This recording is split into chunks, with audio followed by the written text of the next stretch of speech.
ouvintes da Divulgar.net, tudo bem? Hoje nós temos uma reflexão maravilhosa, cujo título é Não Vim Trazer a Paz, mas a Divisão. Essa reflexão é para dar uma explicação sobre essa citação de Jesus, né?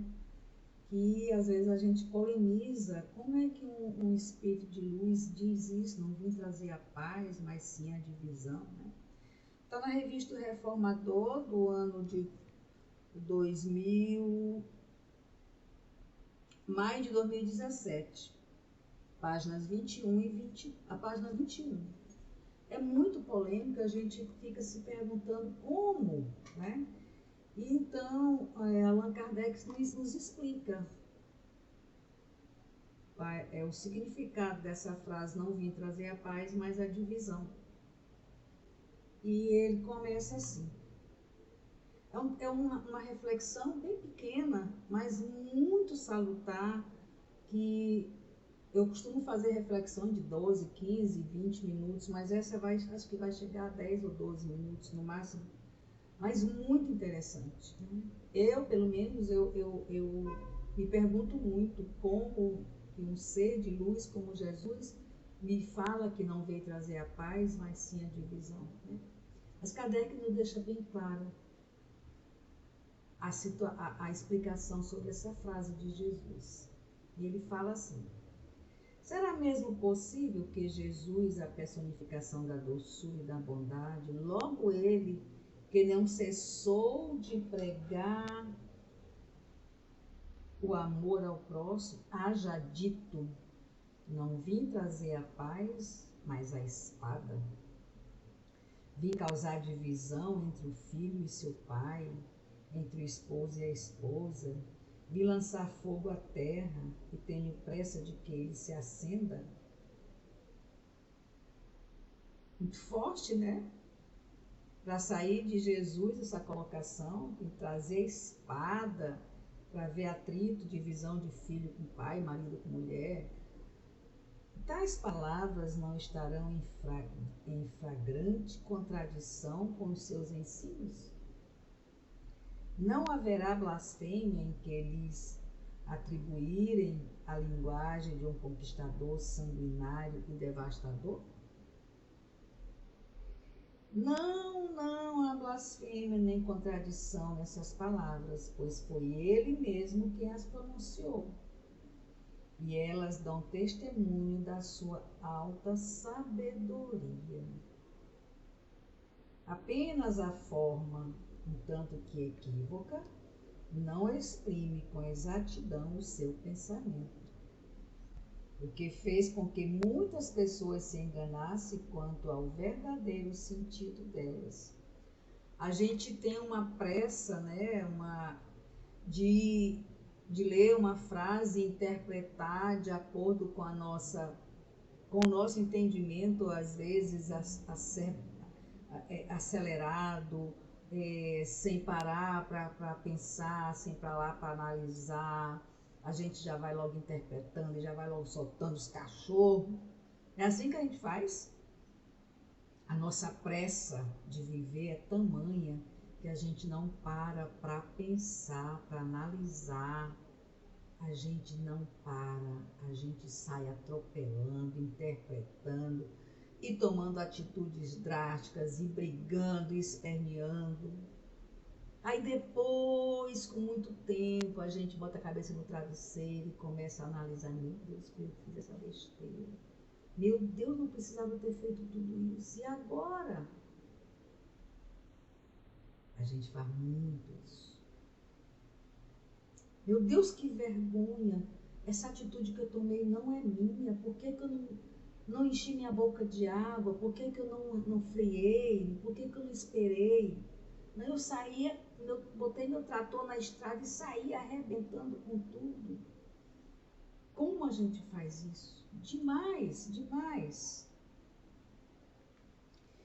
Tomadas ao pé da letra, tenderiam a transformar sua missão inteiramente pacífica noutra de perturbação e discórdia. Consequência absurda que o bom senso repele, uma vez que Jesus não podia desmentir-se. E quando Jesus diz, não creias que eu tenha vindo trazer a paz, mas a divisão. Seu pensamento era esse. Não creias que a minha doutrina se estabeleça pacificamente. Ela trará lutas sangrentas, tendo por pretexto o meu nome, porque os homens não me terão compreendido, ou não terão querido compreender-me. Gente, quantas guerras a gente toma conhecimento que o pessoal estão brigando um pedaço de terra, por uma divisa, por um pedaço de mar, e diz que em nome de Cristo. Guerras santas. Ou porque a intolerância dentro da religião, desde a época do cristianismo, né? Quando os romanos saíram matando os cristãos, matando as criancinhas para tentar chegar até Jesus. E assim, desde os primórdios, que as coisas são tudo deturpadas, a gente não se entende, parece uma torre de Babel, e eu defendo uma coisa e tu defende outra, e ele defende outra, e a gente termina se degladiando, se matando para nada. E ainda usamos o nome de Jesus, em nome do Cristo. Que tristeza, né? Desde a época dos homens da caverna que isso acontece e continua acontecendo. Os irmãos separados por suas respectivas crenças desembainharão a espada um contra o outro, e a divisão reinará no seio de uma mesma família.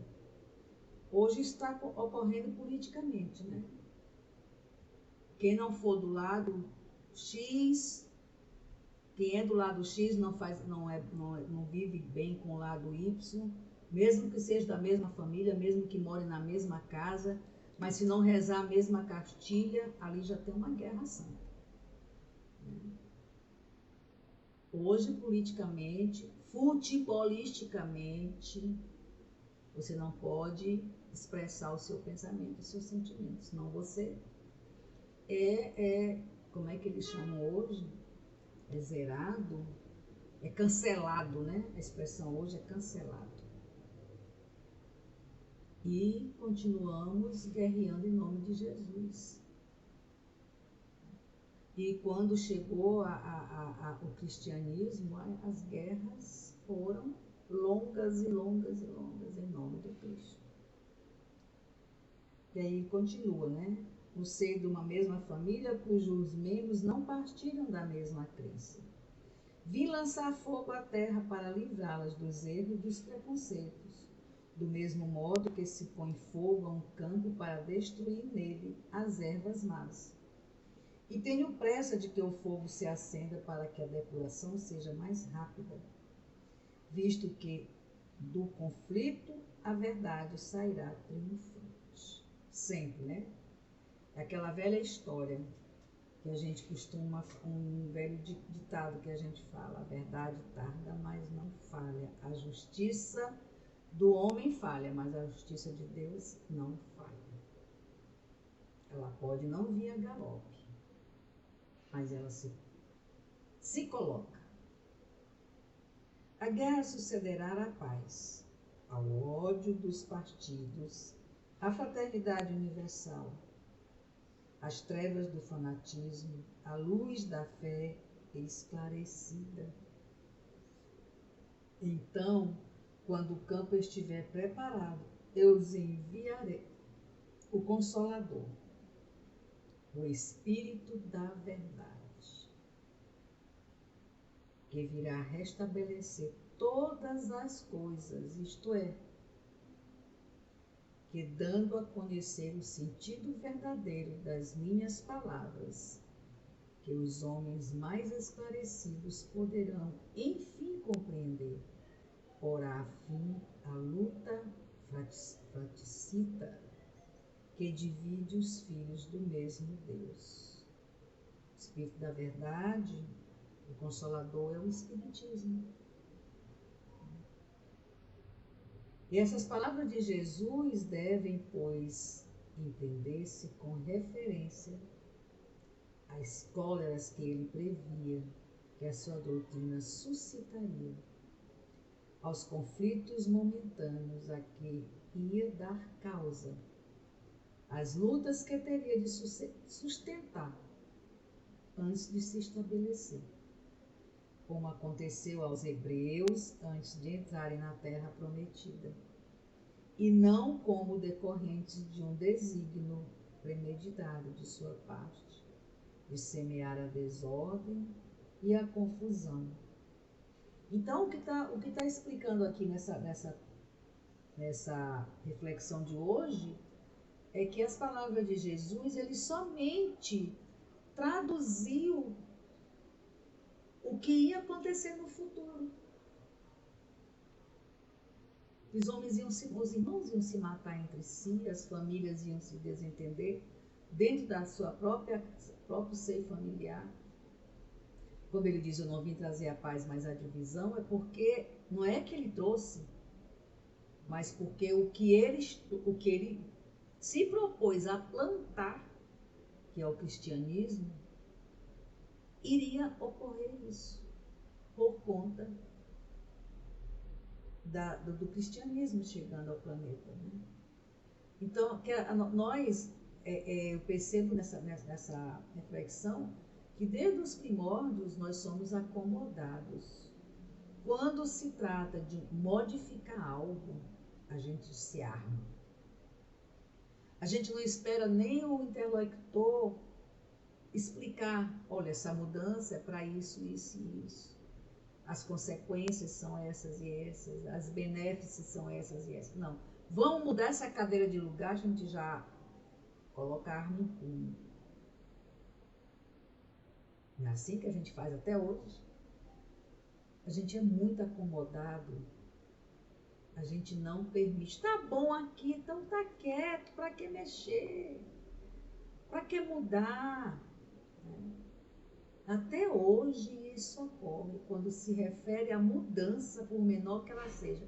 No teu seio familiar, no teu trabalho, no teu centro de estudo espiritual, na tua igreja, no teu templo, aonde for.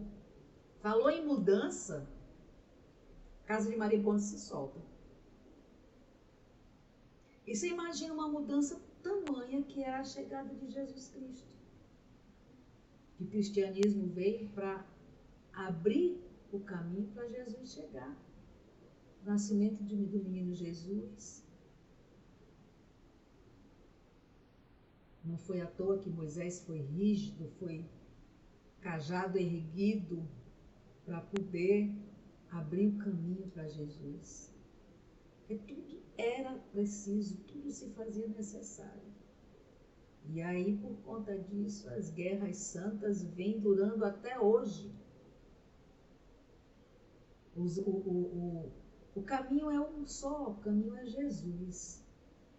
Mas o catolicismo não engole o espiritismo não engole o catolicismo, a Umbanda não engole o espiritismo nem o catolicismo, e vice-versa, e assim, cada um puxando para seu lado, cada um puxando a brasa para sua sardinha. E o caminho é o mesmo, é ir ao encontro de Jesus, é a evolução espiritual, é a união dos povos, é a evangelitude, mas a gente não aceita. Ou é do meu jeito ou não é. Ainda estamos nesse patamar. E encerrando, ele fala o seguinte: o mal viria dos homens e não dele, que era como um médico que se apresenta para curar, mas cujos remédios provocam uma crise salutar, removendo os maus humores dos doentes. Essa referência é do Kardec no Evangelho segundo o Espiritismo, tradução de Evandro Noleto Bezerra. A estranha moral, item 9, a transição parcial. Não vim trazer a paz, mas a divisão. Está explicado, né? Que Jesus quis dizer com essa frase, porque como ele sabe tudo, dele a gente não consegue esconder nada, ele já sabia que trazer o cristianismo para a Terra ia ser uma ebulição de um vulcão que perdura até hoje. Todo mundo puxando a brasa para sua sardinha. Irmandade, zero. Infelizmente. E agora, no campo que nós estamos passando pela transição de mundo de provas e expiações para o mundo de regeneração, é que o bicho está pegando. Porque não se faz um bom plantio sem revolver a terra, sem adubar a terra, sem tirar as ervas daninhas, sem queimar as ervas daninhas, né? Como é que a gente faz uma comparação quando o dono de uma roça vai fazer um plantio? O que ele faz? Ele ara a terra, tira as ervas daninhas, toca fogo, faz o arado, coloca o adubo bom, depois é que ele vem com as sementinhas plantar. E é isso que está acontecendo no planeta Terra. Está sendo feito arado para depois adubar e plantar novas sementes. Quiçá nós sejamos uma dessas sementes. É verdade? E aqui a gente encerra mais uma reflexão, muito grata pela companhia de todos.